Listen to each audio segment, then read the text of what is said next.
Hello, and thank you very much for joining us today. My name is Elliott Feldman, and I'm a program manager with Schneider Electric's sustainability business. Today, I'll be talking to you about EV fleet programs with a real focus on electrifying school buses. I'm going to provide an overview of the incentives for these projects, best practices, then round out with an exciting story for a project we are currently building right now at Modesto City Schools in California.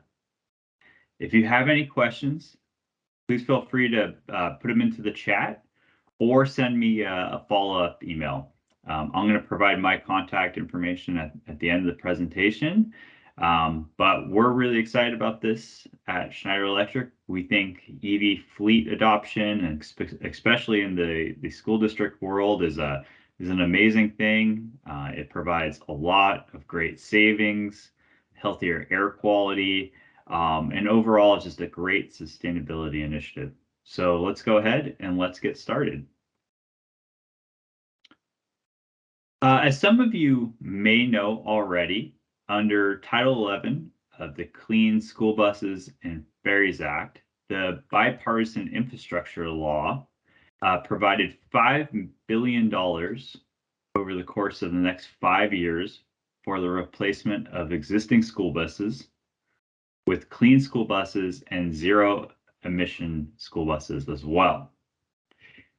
These new school bus replacements will produce either zero or low tailpipe emissions compared to the older diesel predecessors.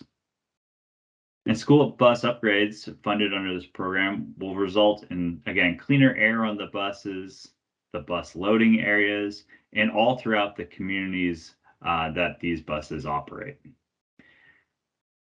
The first round of funding under the program just closed on August 19th, where $500 million out of the $2.5 billion was available.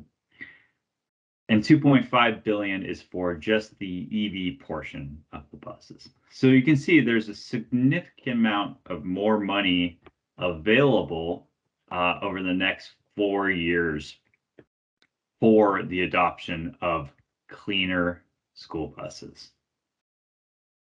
In terms of the requirements and eligibility, the buses that must be from 2010 or older, and the diesel buses must be scrapped if selected for the funding. It has to be an operational bus at the time of submission. It has to be owned by the fleet receiving the replacement bus, and had to be in service for 3 days out of the week over the course of the 2021 and 2022 school year. There are COVID exceptions for that. In terms of the new buses, you do have quite a few options. It can be a battery electric, CNG, or a propane drivetrain. It has to be EPA certified as 2021 or newer. And it must be purchased, not leased or leased to own by the end party. We're really focusing our work on the adoption of electric buses. But again, there are lots of options out there if that's not appropriate for your fleet. In terms of the electric buses, the funding from this program works like this. For school districts that meet a certain criteria for higher needs, the funding rebate will cover up to $375,000 for the buses, and per bus up to $20,000 for the associated infrastructure. I'll be talking about the infrastructure a lot more moving forward. For schools that do not meet the priority criteria, rebates will cover up to $250,000 for the buses, and then approximately $13,000, a little over, for the associated infrastructure. What's really exciting is that many state agencies, including air pollution control districts, local utilities, are also offering grants and incentives that can be used to further offset the cost of this program. You'll hear in a case study about a really exciting project of ours at Modesto City Schools that was able to leverage multiple funding options to really lower the cost of their project, maximize their savings, and make their vision of a clean energy bus program a reality. And just as a side note, based on the work that I've done to date, and I've done a few of these EV projects now, we're seeing essentially about 50 to 75% offset potential for the total program costs through the different incentives out there. So right now, especially with all that EPA money coming, there is a lot of funding out there to go out and take advantage of. I'll discuss this more also, but EV fleet programs can be a multi-year effort. You factor in the planning, supply chain timelines, and then the actual design and construction of the associated infrastructure. So it's really critical to start looking at all the funding now and getting prepared for the next round of the EPA rebate program. When you're thinking about making the move to a clean energy bus program or adopting an EV fleet, it's really important to realize it's much more than a bus project. And the best way to think about the switch is to think holistically about it. These programs don't just contain the buses, but projects, more often than not, are going to include needing to think about things like the charger, infrastructure upgrades such as the electrical service, or planning for future charging upgrades, potential parking lot redesigns. How will the energy use be managed? And then really important things like on-site energy generation through solar PV carports that not only can lower the cost overall of the actual charging, but also provide really great shade for the buses to be parked under. And so the first step to that is we recommend you complete an analysis looking at your current bus inventory, which buses would go over to electric, and looking at the associated routes and miles driven per day of those buses. And with the end goal, you're looking to optimize your charging needs. And you're trying to see really what mix of fast and slow charging will be appropriate for our fleet implementation project. Unfortunately, in the industry, we see many folks in the industry overselling the need for the more expensive DC fast charging solution. But given the lull in the time of day for school buses in particular, and the ability to also charge overnight, many times a bank of level 2 chargers with fewer DC chargers is more than sufficient. And again, that's what we found at the Modesto City Schools project that I'll be talking about later on. After you've looked at your charging needs, you need to then think about the design and the infrastructure of the whole electrical part of the program.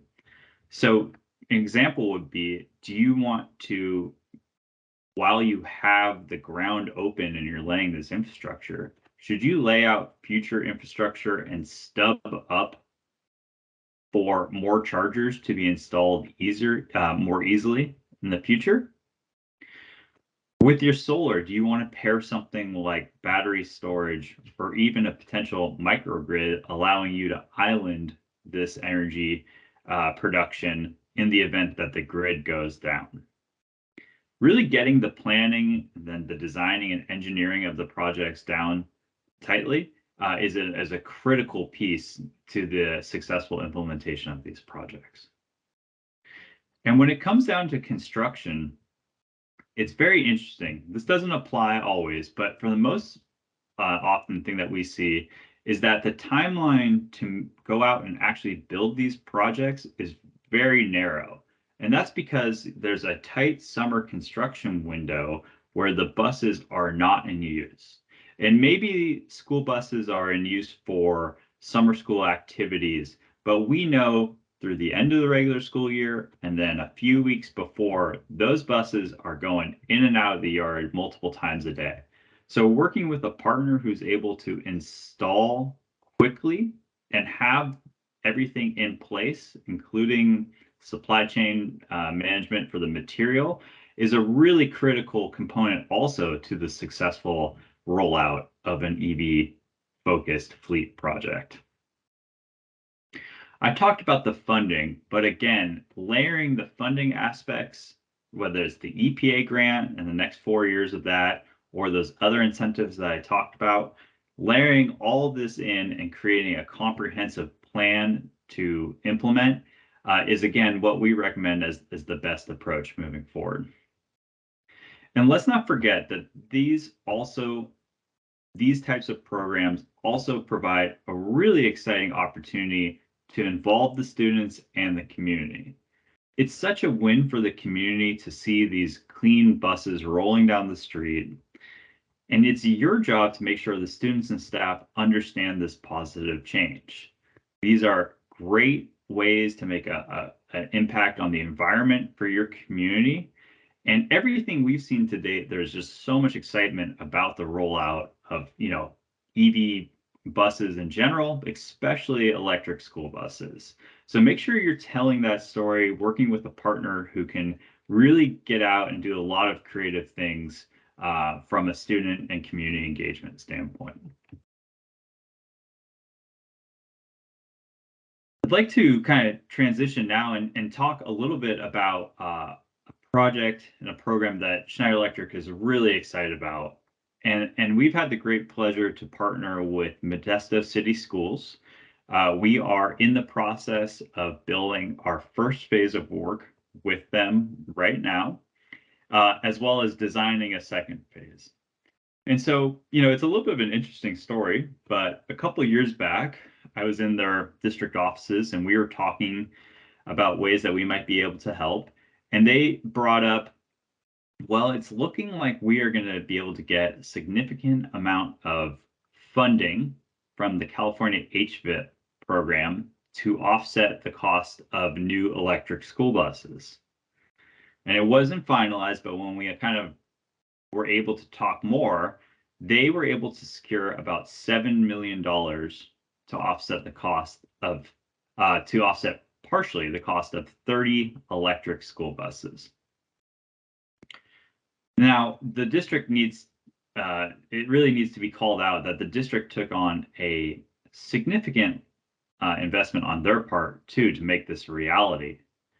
And as we began talking and thinking about what a project could look like, it was clear that they had something much broader in mind.